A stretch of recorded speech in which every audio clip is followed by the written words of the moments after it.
This segment of my cycle journey around the world took me through the wild heart of Herzegovina, along the converted Ciro Trail through spectacular, desolate landscapes between Karst mountains, down to the coast in Dubrovnik, and along the sea to the Bay of Kotor. I climbed up to alpine valleys and freewheeled down sweeping roads to the sparkling Lake Skadar. Through forests and farmland, I was greeted by vibrant and gleeful birdsong, basking in the sunshine, and taking in all the wonders of this remarkable region. But to begin, I had just spent a week off in Mostar, hunkered down against some persistent storms, and finally taking the chance to rest and work, free from the time constraints of my Schengen visa. The starry Most stands as the heart of the city, an iconic 16th century stone arch connecting the banks of the Neretva River. It is this vital crossing that gives the city its identity, with Mostar taking its name from the Mostari, medieval bridgekeepers once protecting this crossing. To this day, the city still bears scars of the Bosnian War. Bullet holes and building shells standing as silent reminders of the brutal fighting that divided this region 30 years ago. But amidst the dark history, new symbols of connection stood proudly to unite the public.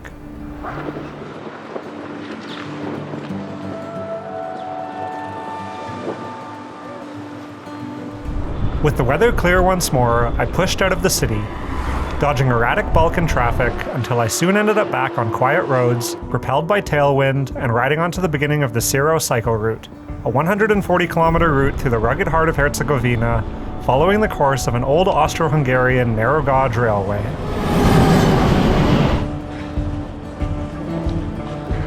Snaking peacefully along the water's edge, I followed the Neretva River downstream. This river is a vital artery for the Balkans, providing energy, wildlife sanctuaries, and clean water for drinking and agriculture. The fertile basins along its banks are some of the most important food-producing regions in Herzegovina. Rising more than 100 meters above the river to the height of the canyon walls, the imposing under-construction Herzegovina Bridge towered above. This nearly 1 kilometer-long bridge is set to become an important transport link in this region and a vital part of the future Adriatic-Ionian motorway. From Čapljina, I soon crossed to the east side of the Neretva and found myself on pure dedicated pathway.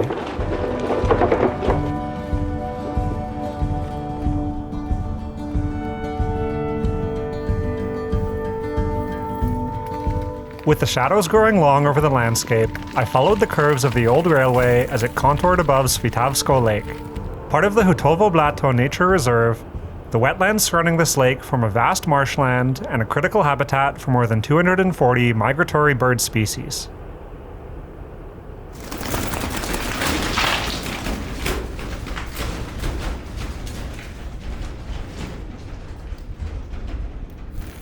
I rode a short ways along the trail into the golden hour light, rattling over rough gravel through dark tunnels, until pulling off to camp at a gravel lookout. As the last light faded from the distant mountains, the wetlands and farms below slipped into shadow, and the sky filled with stars. A perfect end to this first day back on the bike.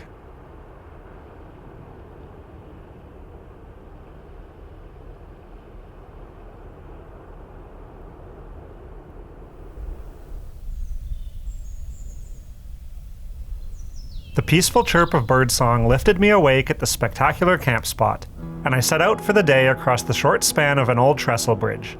Designed by Gustav Eiffel, the span was a little nerve-wracking to conquer, but a thrilling piece of history to cycle across.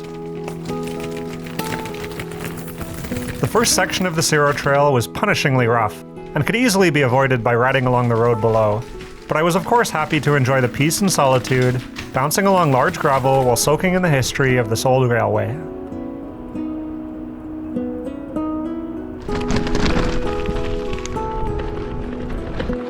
After a pleasant morning slowly climbing, the gravel trail joined back up with paved road. For the most part, the Ciro Trail would share the right-of-way with vehicles, but apart from the rare occurrence of a high-speed, unyielding Balkan driver forcing me to launch off the side of the road, it was a joy to ride. Below the trail lay the blue waters of the Vrutac Reservoir, the furthest downstream artificial reservoir of the Trebišnjica River. This river was, and still largely is, a disappearing river. losing water as it flows downstream through subterranean passages and caverns in the porous karst geology. Upstream from this reservoir, a meandering concrete riverbed has been created, holding the waters in at surface level for 68 continuous concrete kilometers upstream to Trebišnjica, while helping with irrigation and flood control. Contouring around a mountain, I opted to skip a road shortcut and ride this incredible path with spectacular vistas into the first landmine contaminated area of the trip. This region was heavily mined during the collapse of Yugoslavia and subsequent fracturing of the region and ensuing wars. From 1992 to 1995, the Bosnian War saw areas of strategic importance and ethnic boundaries mined en masse. Demining is an ongoing process, and although the roads and trails are safe, the threat still remains off the road, deep in the bushes and karstic rocks. Despite the signs of danger lurking just off the trail, I still found peace and happiness on this thin ribbon of pavement, enjoying the small moments like the first blossoms of spring and the warm return of afternoon sunshine after this long section in shadow.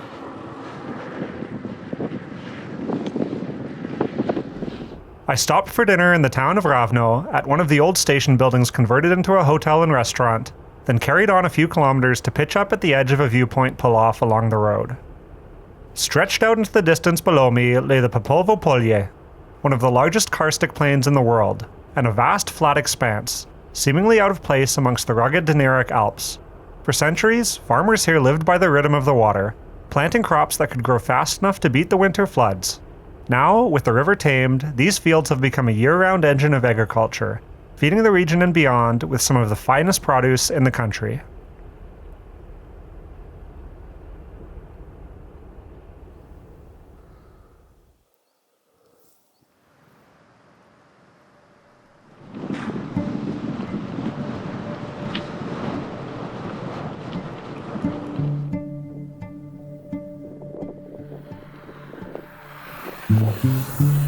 Departing camp on empty roads, I enjoyed a lovely fast freewheel down to the entrance of the Trebišnjica cave. This cave is the largest in Bosnia and Herzegovina and is also the most biodiverse cave in the world, with more than 200 species residing in its depths. With tours not scheduled to start for several hours, I settled for a quick peek through the gated entrance and this genuine jump scare of a fake bear inside, before carrying on down the Ciro.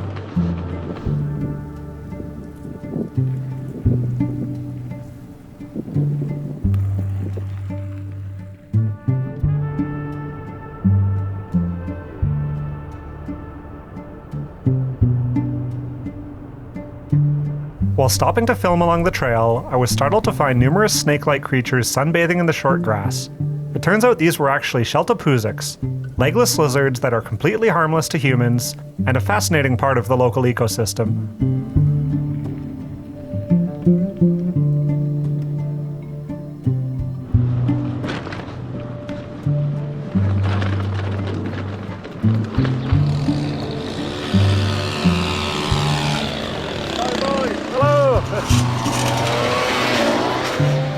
The Ciro Railway opened in 1901, serving as a vital corridor of this region until eventually being abandoned in 1976.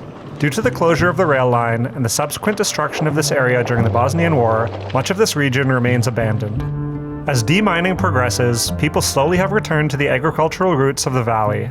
The old station structures largely remain intact, though hollow and empty, and are now interpretive waypoints along the trail. The harsh environment of sharp rock and scrub brush, combined with the lingering landmine danger, left me with a profound sense of surreal loneliness as I cycled through this silent landscape.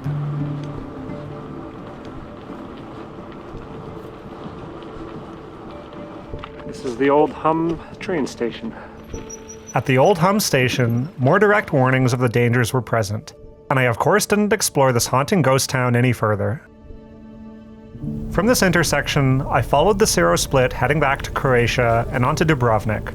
While Croatia itself has suffered from landmine contamination following the Yugoslav collapse, it was officially declared mine-free in February of 2026, while the work is ongoing in Bosnia and Herzegovina.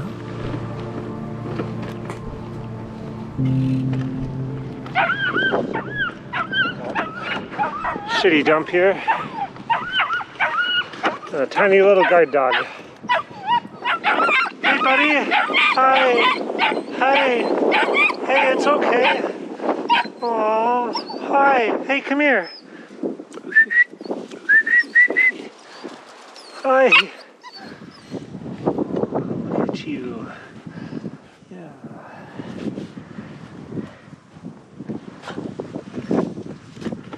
Buddy. Hi. Oh, yeah.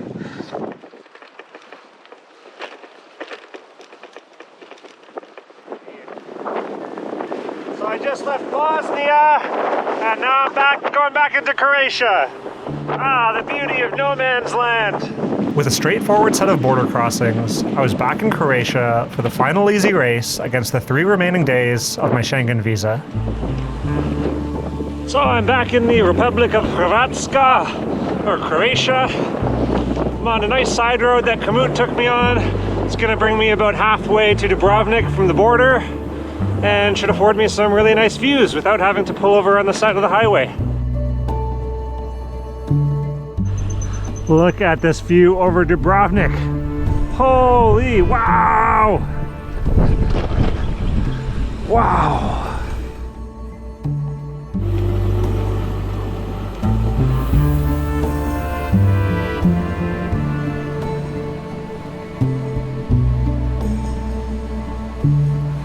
Now this is a road with a view. Down this spectacular sweeping stretch of road, I connected to the highway for a brief, final descent into the city. After settling in at a hostel, I went out to explore the old town of Dubrovnik, the pearl of the Adriatic. Settled since the 7th century, this city, once known as Ragusa, was a significant merchant power that self-governed from the 14th to 19th centuries.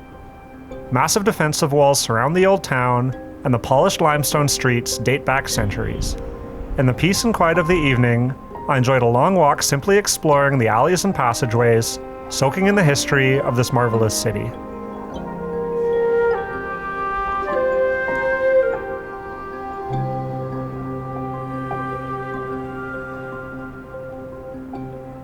The next day brought stormy skies, which was fortuitous, as I had to spend the day taking the bus to Split and back to solve a postal issue.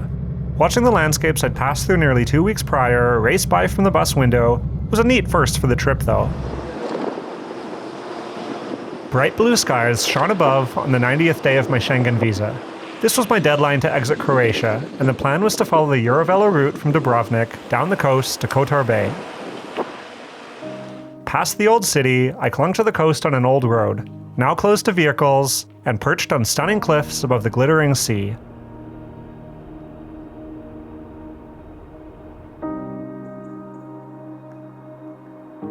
Although this was only about a 1.5 kilometer section, it was still an incredible experience, and I treasured every second of peace away from the rush of the highway.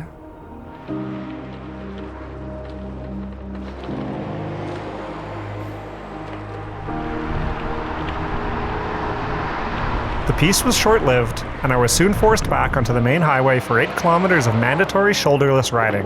Well, it's another fabulous day on the grand illusion of the Eurovelo 8. That's pretty beautiful. I'll be in Montenegro in about 2 hours. Soon enough after this stressful stretch, the Eurovelo split off once more near the airport and diverged into the quiet of a serene valley.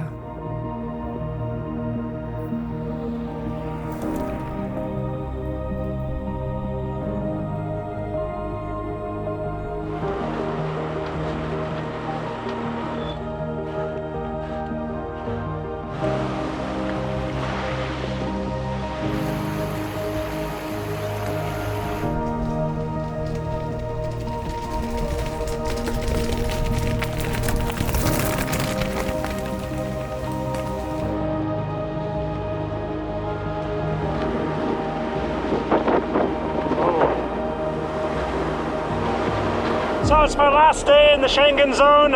This is day 90 out of 90.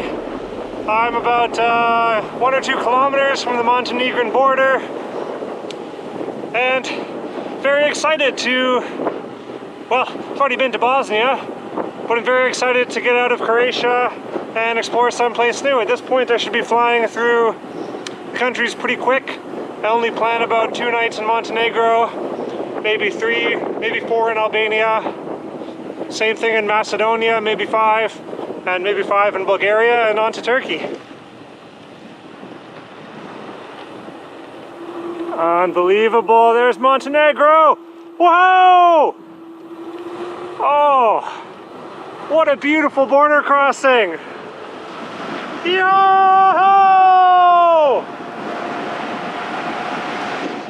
I think this is Montenegro. Hello, Montenegro.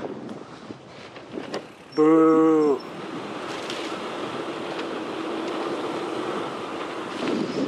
As I rounded a headland and crossed the border into Montenegro, I was now tracing the coast of the Bay of Kotor, a deep, vast, winding inlet formed from a submerged river canyon and the southernmost end of the historic region of Dalmatia.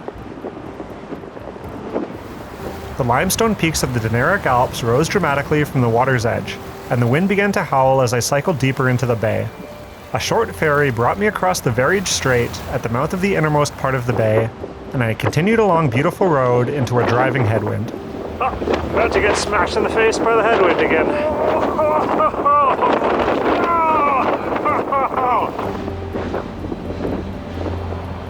Even with this vicious wind pushing against me, the draw of the landscape was undeniable. With the mountains painted in the golden light of the setting sun, I slowed my pace to take it all in, savoring what would be my last night at the shores of the Adriatic Sea. Holy, what a place. It's absolutely spectacular, like mind-boggling with these big mountains. This is something, that's for sure.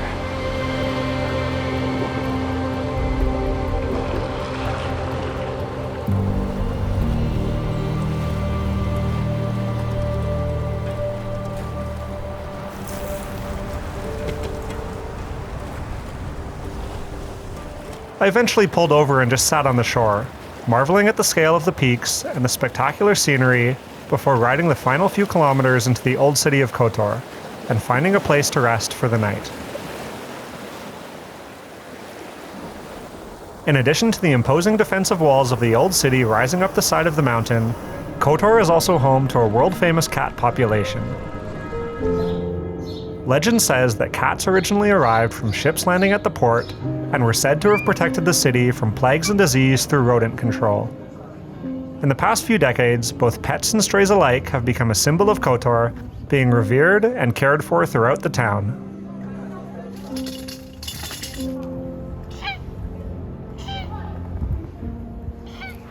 Departing the city, I immediately began the climb up the infamous Kotor Serpentine.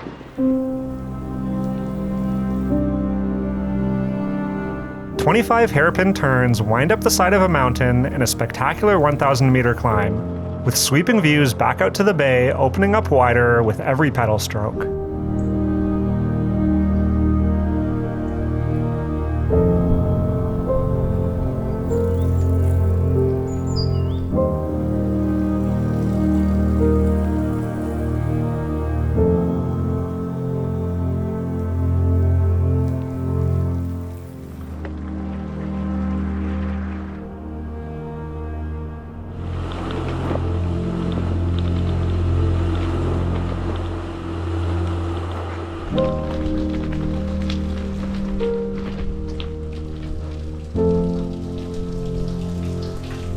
Oh, holy!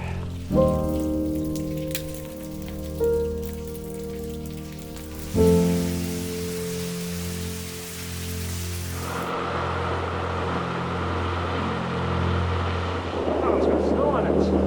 Wow! Reaching the cool air of an alpine valley, I passed through the village of Njeguši, famous for its production of incredible cheese and smoked prosciutto. In the summer, the Serpentine climb in this village would be bustling with tourists, but this time of year, I only experienced the serene atmosphere of early spring. One last quick switchback climb above the valley brought me onto a beautiful empty highway, and for a final descent in the city of Cetinje to rest. Well, I'm coming down from 1,000 meters now towards Cetinje, and it's all downhill for the rest of the day.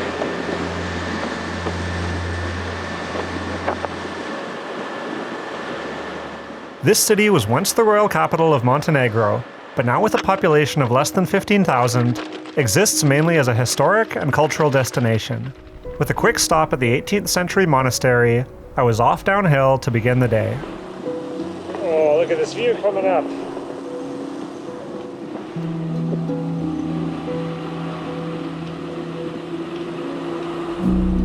In the distance, the water of Lake Skadar shone brilliantly in the sunlight, the snow-capped mountains of Albania rising on the horizon.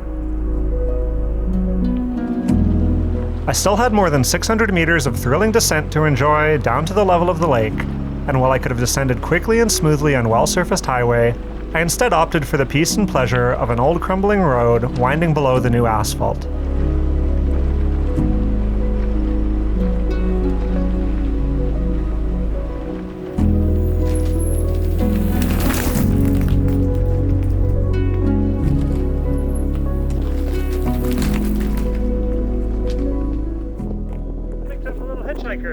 That one, I got a fuzzy little bumblebee on me.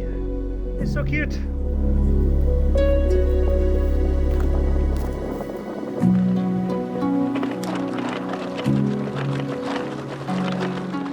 Got good road now, and a lovely descent down to Kotor Lake. Beautiful. Oh my God, look at this. What a place.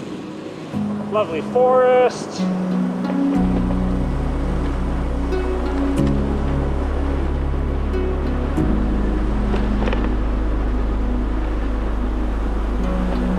Down in the valley, I crossed the river Njeguši over a beautiful stone arch bridge.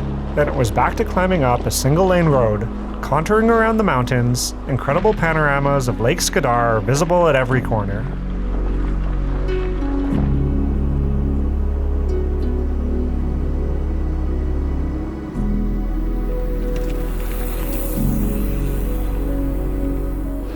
Look at this place! Wow! Yo! Yeah! In the town of Virpazar, I crossed an estuary of the lake over the Trebišnjica River. With the spring melt at its peak, the water levels were incredibly high, and fields that are usually lush farmland in the summer were now completely submerged, transformed into an extension of the lake itself.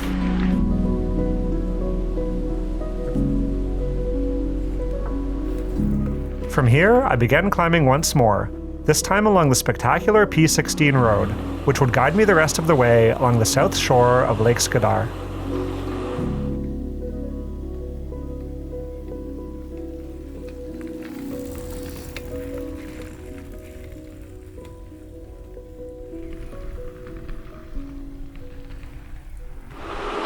What a day, honestly. This is like one of my favorites.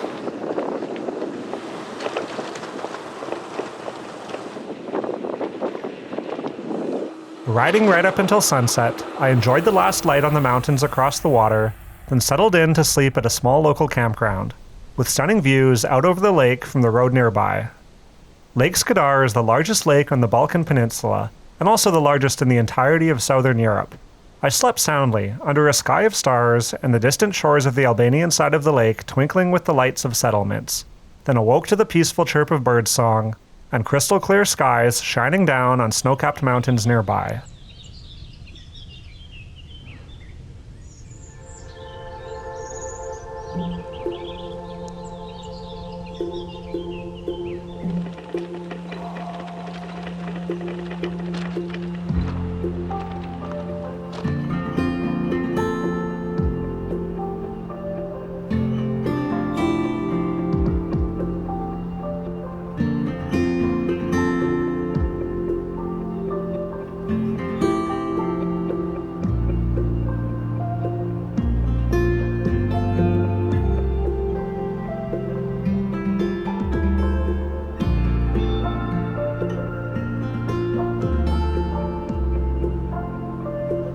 I headed out overjoyed onwards to Albania, first down another stunning quiet descent, from the alpine rocks and trees to picture-perfect hillside villages and farms, and through a forest of ancient chestnut, native flora of this area that often lives for centuries.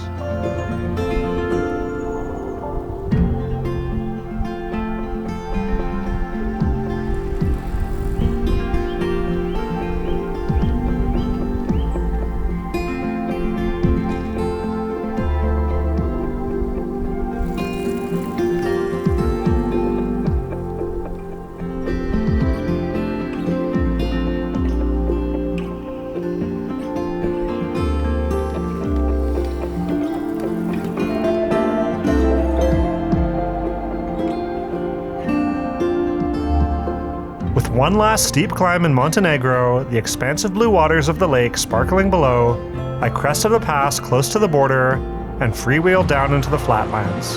So I just came around the pass that's right next to the Albania-Montenegro border. I kind of gotta do a little switchback to get down to the actual proper border crossing.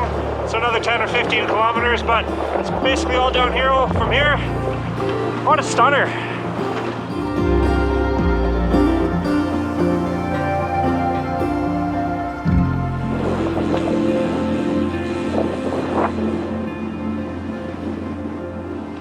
So I'm back down to the flatlands.